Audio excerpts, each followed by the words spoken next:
আপনারা পঞ্চায়েত ইলেকশন যেদিনই হবে, পৌরসভা যেদিনই হবে আমরা অংশগ্রহণ করব।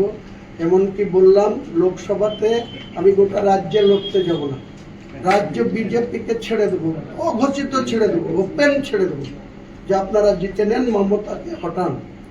আপনাদের সরকার দিল্লিতে চলছে চন্দ্রবাবু নাইডু, নীতিশ কুমার আর চিরাগ পাসওয়ানের উপরে নির্ভর করে। আগামী দিনে আপনাদেরকে আবার 2014-তে যেমন 282, 2019-এ যেমন 303, আবার 2024-এ এসে আপনারা 240 না 42-এ আটকে গিয়েছিলেন।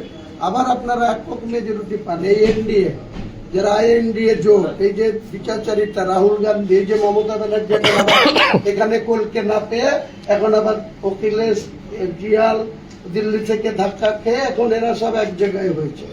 2027 সালে প্রমাণ হবে অখিলেশের কত বাহাদুরি ওই মানে উত্তরপ্রদেশ রাজ্যে। তারপরে তো পঞ্চায়েত নির্বাচন হবে, পৌরসভা হবে, তারপরে লোকসভা হবে।